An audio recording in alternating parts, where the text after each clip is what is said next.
Recentemente, a China anunciou a proibição do uso de processadores das grandes empresas AMD e Intel dentro do país. Esse é um movimento importante e levanta dúvidas do porquê a China faria isso e o que motivou essa decisão, principalmente levando em consideração que a AMD e a Intel são as maiores empresas de processadores do mundo e já fazem parte da economia chinesa há um bom tempo. Nesse vídeo eu vou te explicar tudo sobre esse caso, do porquê a China quer proibir a AMD e Intel de entrarem lá e vender, e se é isso mesmo que vai acontecer, e qual que é o impacto dessas empresas na bolsa de valores, porque eu sei que muitos de vocês podem ter AMD ou Intel na carteira e querem saber qual que é o risco que vocês estão correndo com isso. E é importante comentar que se vocês tiverem interesse em uma consultoria particular para montar sua carteira do exterior, a gente tem a nossa consultoria da Dollarame, onde a minha equipe monta uma carteira para você de acordo com as melhores recomendações, com as melhores ações, os melhores preços. A gente faz uma call para te mostrar essa carteira, tirar todas essas dúvidas. Isso porque é uma carteira montada de acordo com o seu objetivo, com o seu perfil, e a gente acompanha ela durante 12 meses, te ajudando com os aportes e tirando todas as dúvidas, realmente com atendimento exclusivo e dedicado para você. Se você tiver interesse nessa consultoria, leia o QR Code aqui e preencha um formulário rapidamente para a gente te chamar e te dar os próximos passos e explicar como funciona. Eu vou deixar um link aqui na descrição para você preencher esse formulário, que leva menos de 1 minuto. Há mais ou menos um ano, o governo americano proibiu a venda de produtos de algumas empresas chinesas de tecnologia. De acordo com os reguladores, o governo chinês estaria usando esses produtos para espionar a população norte-americana e coletar dados pessoais. A China e os Estados Unidos travaram uma grande disputa tecnológica em busca de influência global, cada um batalhando para sair na frente do outro. Hoje em dia, muitas coisas necessitam dos semicondutores, como veículos, dispositivos de redes, celulares, computadores, energia solar, aparelhos domésticos, entre várias outras utilidades. Então, obviamente, que é de grande importância cada país ter uma dominância desses semicondutores, já que é utilizado pelo mundo inteiro. E os Estados Unidos, de certa forma, têm uma dependência da China em relação a semicondutores, porque as grandes produções vêm de lá. Até mesmo a Nvidia, que é uma empresa americana e produz grandes chips nos Estados Unidos, precisa mandar alguns chips lá para Taiwan, que é pertinho da China, para depois serem mandados de volta para os Estados Unidos e finalizarem. Porém, recentemente a gente teve a notícia de que a Intel e a AMD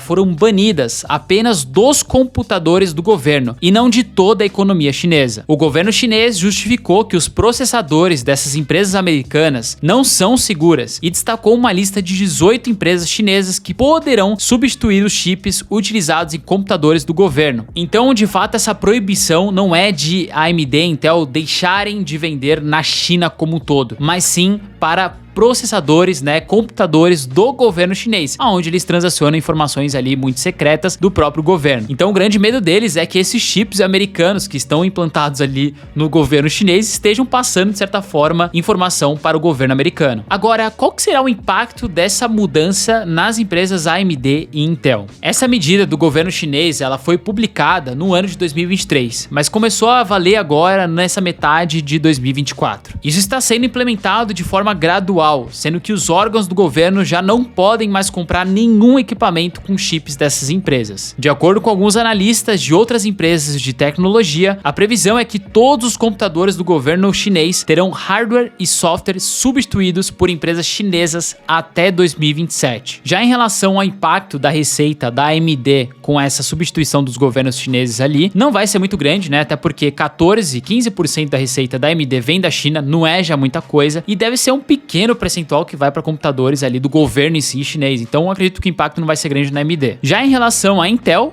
ela tem 28% da sua receita sendo gerada, mandada para a China como um todo, é sua principal receita. Então o impacto ele pode ser um pouco maior, mas mesmo assim muito pouco representativo, pois eu acredito também que seja um pequeno percentual esses computadores do governo chinês, algo muito específico dessa receita total. E já vamos aproveitar que a gente está falando dessas duas empresas e vamos dar uma analisada nelas para ver como que elas estão, já que são empresas também que estão no hype, a galera tá querendo comprar por conta da alta de semicondutores. Olhando aqui um pouquinho para a AMD, esse é um pouco do cenário que a gente tem dela na bolsa americana desde 1984. Vocês veem que é uma empresa que nunca saiu muito do lugar até 2015, quando eles começaram a fazer seus próprios processadores, hardwares e a coisa começou a andar. Nos últimos 5 anos, a AMD chegou a valorizar 475%. E já em relação à sua receita, a gente consegue ver que a AMD cresce receita todos os anos, né? Um crescimento muito forte. Teve aqui uma estagnada 2022, 2023, mas se pegar 2020 a 2022, ou seja, 2 anos, ela cresceu 140% essa receita. E a lucratividade, ela conseguiu acompanhar, mas não da forma como a gente gostaria, né? Até porque, de certa forma, teve um investimento muito forte aqui para o crescimento da empresa. E aqui em relação à dívida líquida, né, que é basicamente a dívida da empresa menos o caixa dela, tá negativo, ou seja, o caixa hoje da AMD, ele é superior à dívida da empresa, o que é bem tranquilo para uma empresa desse porte e é sensacional ver um número desse. Já em relação à Intel, essa é um pouquinho da valorização dela desde 1984 na bolsa de valores. Nos últimos 5 anos, a Intel chegou a perder 30% de valorização, então foi uma empresa aí que perdeu bastante valor, né, nos últimos 5 anos em si. Principalmente quando a Apple encerrou o contrato com a Intel, né, para produzir os chips ali para os seus computadores MacBooks e começou a produzir os seus próprios chips, né, como o M1, M2, M3, que são muito melhores até por sinal, e perde um pouco de representatividade no mercado. Se a gente olhar aqui um pouquinho da receita dela, a Intel chegou a bater o seu recorde de receita em 2021 e desde então ela veio caindo essa receita, né, de 2021 até 2023 caiu 31% e a lucratividade também teve uma queda grande aqui nesse meio tempo. E a dívida dela tá bem acima do que o caixa hoje, então tem que tomar um pouco de cuidado com esse tipo de empresa, porque você vê que hoje ela não tem mais aquela grande diferença que ela tinha antes de hardware, processamento em si, e as empresas estão criando seus próprios chips, então isso pode deixar a Intel um pouco de lado. Até em comparação de outros indicadores, a gente consegue ver que a Intel ela tá bem pior em relação à AMD, né? Por exemplo, crescimento do lucro nos últimos 5 anos, a AMD é 8,4% e a Intel menos 50%. Até mesmo o crescimento médio de receita nos últimos 5 anos ao ano, a Intel ficou em menos 5% e a AMD em 28%. E esse aqui é um pouquinho da comparação do retorno da Intel e da AMD nos últimos 20 anos reinvestindo os dividendos, né? Você pode ver que a AMD 905% de valorização, enquanto a Intel teve 136% de valorização, uma diferença aqui relativamente absurda. E é até interessante ver o market share da Intel e da AMD nos processadores, né? Onde eles dominam 98% do mercado. A gente consegue ver que a Intel tem 62% de representatividade e a AMD 36%, mas que os dois vêm trocando um pouco aí de percentuais, né? A gente consegue ver que a AMD vem tomando um pouco mais de colocação no mercado e a Intel vem perdendo o mercado. Então esse é outro ponto de atenção que a Intel ela pode começar a ser substituída em qualquer momento. Bom, pessoal, agora me digam aqui embaixo qual das duas empresas você mais gosta e o que você achou dessa notícia em relação à China. Você acha que vai impactar de fato a receita deles? E você acha que o governo chinês fez certo em tirar os chips dos computadores do governo deles? Eu vou ter que falar aqui que eles foram bem inteligentes nesse caso aí. E lembrar vocês que se você quiser ter uma consultoria personalizada, você precisa preencher rapidamente o nosso formulário que um dos nossos consultores vai entrar em contato com você para explicar como funciona a nossa consultoria aqui para montar uma carteira para você no exterior, dedicada para o seu objetivo, para o seu perfil, tudo bonitinho para entregar o máximo de rentabilidade do que você quer. E o formulário leva menos de 1 minuto, então vai lá, clica agora lá embaixo, preenche e a gente te chama para te explicar um pouquinho mais. Espero que vocês tenham gostado desse vídeo, a gente se vê no próximo, valeu, até mais!